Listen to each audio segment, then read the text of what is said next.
সকাল বন্ধুরা, সবাই কেমন আছো? আশা করি সবাই খুব ভালো আছো আর আমিও ভালো আছি।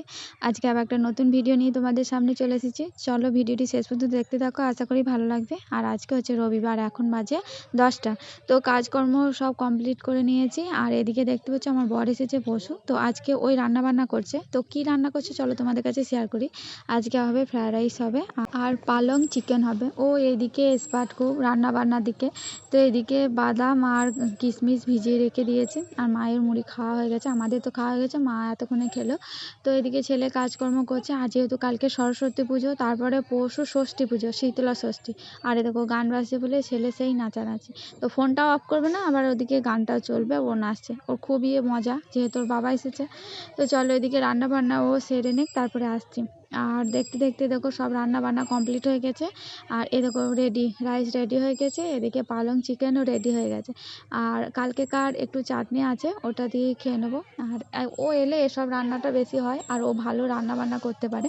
তো এদিকে আমি গ্যাসটা সব মুছে নেবো। গ্যাসের অবস্থা যা হয়ে আছে দেখো, বাসন কোসন সব পড়ে আছে। তারপরে ও চান টান করবে, তারপরে খাবে। আমি এদিকে আগে ধোয়া মোছা করে নেবো, তারপরে খাবো আর কি। তো এদিকে আমার ধোয়া মোছা সব কমপ্লিট হয়ে বাবা মা আসবে, দিয়ে একসাথে বসে খাবো। আর আমাদের এইটা নিয়ম, সব একসাথে বসেই খাই। ও পছন্দ করে, মা আগে খেতে চাইতো না, যে আগে জামাই খাবে তারপরে খাবো। তো ও বলতো না চলো একসাথে বসেই খাই। আমরা শ্বশুরবাড়িতেও তাই, আমরা সব একসাথে বসেই খাওয়া দাওয়া করি। তো এদিকে আমার সব ধোয়া তো হয়ে গেছে, সব যেখানকার জিনিস সেখানে রেখে দিচ্ছি। আর দুধটা একটু গরম করে নেবো, তারপরে আমরা খেতে বসে যাব। আর দেখো গ্যাস ট্যাস না মুছে খেতে বসলে কেমন লাগে, মানে মনে হয় অনেক কাজ পড়ে আছে।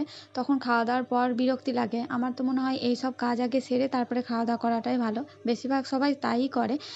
তো চলো এদিকে আমি দুধটা জাল দিয়ে নিই, তারপরে খাওয়া দাওয়া করবো।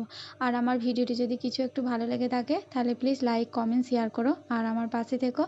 আর তোমাদের আমার লাইফস্টাইল তোমাদেরকে প্রতিদিন আমি হাজির করি, আর ভালো লাগে। আর একটা সাধারণ ঘরের মেয়ে বা বউ এরকম সংসারে কাজকর্ম নিয়েই ভিডিও বানায়। তো আমিও বানাই, ভালো লাগে, যে একটা এনার্জি পাই, কাজ করতে ভালো লাগে। আর এমনিতে আমি কাজ করতে ভালোবাসি। তো যাই হোক, তোমাদের কাছে আমি সেই কাজটুকু তুলে ধরি আর কি। তো চলো এদিকে আমরা সবাই খেতে বসে পড়েছি, বাবা মা আমি আর আমার বর। আর ছেলেকে যেহেতু খাইয়ে দাইয়ে ঘুম পাড়িয়ে দিয়েছি, ও ঘুমিয়ে গেছে। আর বলছিলাম না কালকেকার একটু চাটনি আছে, এটা খেয়ে নেবো। দিনে একদিন করে দুদিন খাওয়া যাবে, তারপরে আর কিছুদিন পর আর হবে না। সকালে রান্না করলে বিকালে তারপরে ব্যাস গ্যাস উঠে যাবে। শীত কমে গেছে, আর সরস্বতী পুজো যাওয়ার পরে অনেকটা ঠান্ডা কমে যাবে, এবার গরম চলে আসবে। তো গরম গরম করছিলাম যে কবে গরম পড়বে। তো চলো এদিকে আমার খাওয়া দাওয়া কমপ্লিট হয়ে গেছে। আর আমি যেহেতু শীত পছন্দ করি না, সেই জন্য আমি বারবার বলি, তখন অতিরিক্ত গরম হলে তখন বলবো অতিরিক্ত গরম গরম, তাই এইটা হয়। তো এদিকে আমি খাওয়া দাওয়া কমপ্লিট করে চলে এসেছি, বাসন টাসন ধোয়া হয়ে গেছে, ছাদে এসেছি। ছাদে আজকে যেহেতু অনেকটাই কাঁচা হয়েছিল, বাকিগুলো মা তুলে রেখেছিল, আমি ভাঁজ করে রেখে দিয়েছি।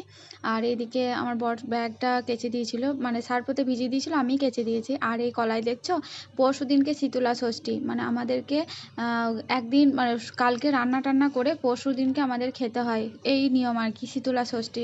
এই শীতলা ষষ্ঠী অনেক পালন আছে, গরম খাওয়া যায় না, ঠান্ডা খেতে হয়। তারপরে চলে এসেছি সন্ধেবেলায়। আর আমি সন্ধে টন্ধে মাকে দেখানো হয়ে গেছে। আমি একটু সময়েই সন্ধেটা দিতে ভালোবাসি, অনেকটা অন্ধকার হয়ে গেলে আমার ভালো লাগে না। সময় থাকতে কাজ করতে আমার বেশি ভালো লাগে, আর বিশেষ করে সন্ধেটা আর ঠাকুর পুজো করতে। কিন্তু হয় না, শীতকালে যেহেতু পুজোটা একটু দেরি হয়ে যায়, 11টা সাড়ে 11টায় বেজে যায়। তো সন্ধেবেলায় চলে এসেছি, সন্ধেবেলায় ডিউটি চা।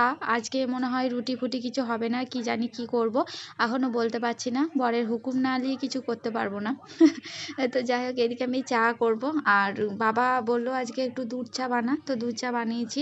আর এই দেখো চায়ের কালারটা খুব সুন্দর হয়েছে। আর কালকে তো প্রচুর কাজ, কালকে যেহেতু সরস্বতী পুজো, কালকে রান্না পরশু রান্না একবারে রান্না সেরে নিতে হবে।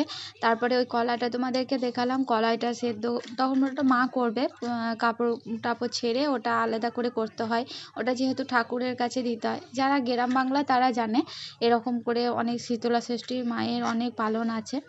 তো এদিকে আমার চা হয়ে গেছে, চাটা ছেঁকে সবাইকে দিয়ে দেবো, এবার খেয়ে নেবো। তারপরে আবার রাতের কাজ কি হবে এখন বোঝা যাচ্ছে না। তো চলো ভিডিওটা আমি এখানেই রাখছি, সবাই ভালো থেকো সুস্থ থেকো। আর আমার ভিডিওটি যদি কিছু একটু ভালো লাগে থাকে তাহলে প্লিজ লাইক করো, আর আমার পাশে থেকো। তো চলো ভিডিওটা আমি এখানেই রাখছি, সবাই ভালো থেকো, টাটা, শুভরাত্রি।